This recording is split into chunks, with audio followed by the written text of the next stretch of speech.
What's going on, guys? It's the Beastly Gamer here. Welcome to the channel. Today we're going to do a little bit of talking about the Xbox, Phil Spencer, the Xbox team, what their plans are for this console, and how that's going to affect gamers in the future. I've had a little bit of time to reflect on some of the revelations from E3, including the Xbox One S, TUV, WX, Y, and Z. Microsoft has plans. Whether or not the Xbox One S and the Xbox Scorpio are actually successful or detriments to the company remains to be seen.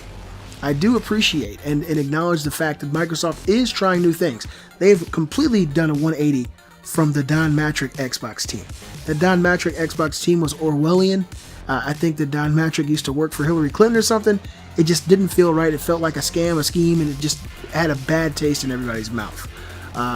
But with Phil Spencer and kind of the idea that he's been taking with the Xbox, with the idea of what the Xbox is, creating a more inclusive environment, adding PC to the Xbox game ecosystem, creating a more robust and powerful hardware. I think it's really incredible. I think it ultimately is really interesting, to say the least. Whether or not it's going to be super successful or not, time will tell, as I said. But there is a lot of speculation from the gaming pundits and the gaming community as to whether or not there's even a reason to buy the Xbox One anymore. I'll drop a link in the description. Is there any good reason to choose the Xbox One anymore? The walls keep tumbling down. Microsoft may be the company that makes Xbox, but as is eminently reminded the gaming public over the course of the past 2 years, it's also the company that makes Windows. Microsoft has never quite known what to do with a gaming business that theoretically spans two massively different platforms, but the tech giant has made great strides towards unifying those disparate worlds, and Microsoft's announcement marks an important, if predicted, step in that direction. Any game published by Microsoft Studios, i.e. Xbox One exclusive game, will be made available for both PC and Xbox One through the Play Anywhere initiative, and one purchase will suffice whether you play it on PC or console. That means there is effectively no such thing as an Xbox One exclusive anymore, and that's a big win for Microsoft. On a basic level, there's way less reason to buy an Xbox One now. A PC will play most anything available on the Xbox One, and a PS4 still has exclusive games that you can't get anywhere else. Sure, plenty of people still buy them, whether because of brand loyalty or because they just want a console and don't want to bother with the relative headache of PC, but there's no denying that a console with no exclusives offers a much less compelling argument for its own existence, and so we wonder, how does making its own machine less attractive benefit the company? That's sort of what's brilliant about Microsoft's recent moves. The company was losing the console war, and now it's basically just decided to opt out. Not only is PC a more attractive option than it's ever been, the official Microsoft Store and Windows 10 are more attractive options than they've ever been. That's what's great about this move. Microsoft isn't particularly concerned whether you play on Xbox or Windows 10 because both are wins as far as the company is concerned. It's about options, sort of. It's about options that all funnel through Microsoft.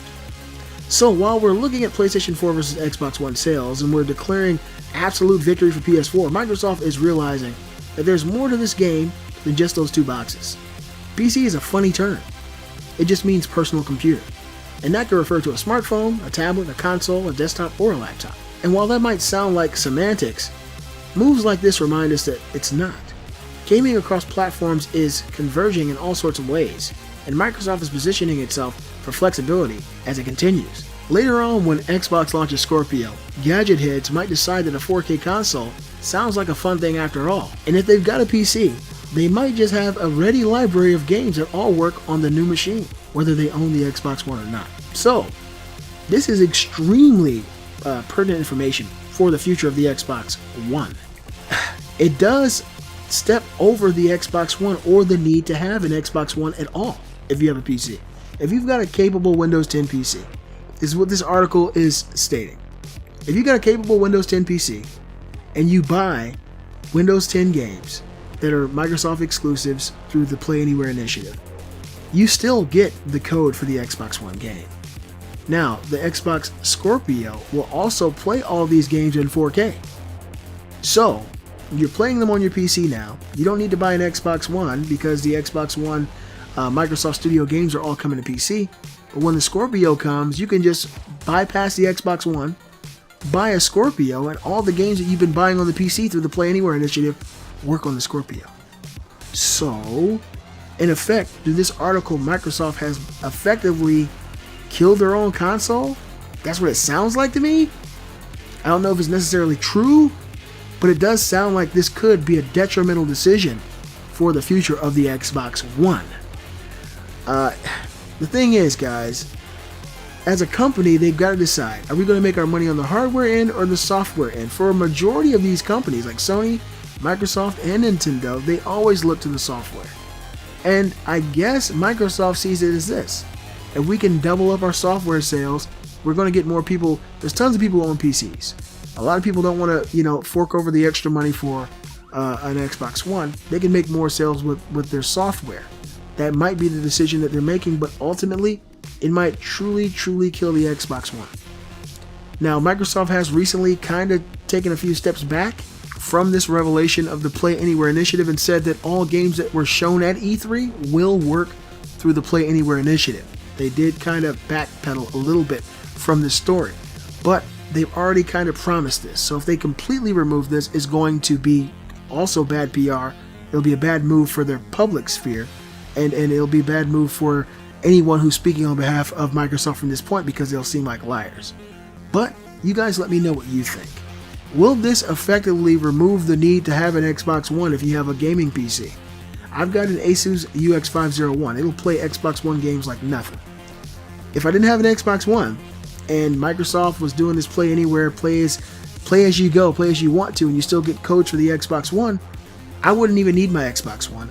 Because I use my Xbox One primarily for exclusives anyway. I would have a nice Xbox controller, plug it into my PC, bam, I'm playing Xbox games. When the Xbox Scorpio comes out, if I want a more power-consuming powerhouse monster of a console, then I could buy it. But all the games I bought through the Play Anywhere initiative for my PC would also translate for free over to the Xbox One. So it does seem a little scary. I guess Microsoft has got to really make some really strong choices on the way they're going to move forward with this. You guys let me know what you think in the comments below. I really want to say thank you to everybody out there who's been checking out my videos, watching the videos, telling your friends about the videos. It really does mean a lot to me. I was going to just do my regular outro. I rambled it off, but I wanted to let everybody out there know that you all are a part of this machine. It's becoming more powerful. It's growing bigger every day. And it means the world to me that I have such great friends out there who enjoy my content. Thank you all so much. I'm the Beastly Gamer, and I'll see you guys next time. Let it go.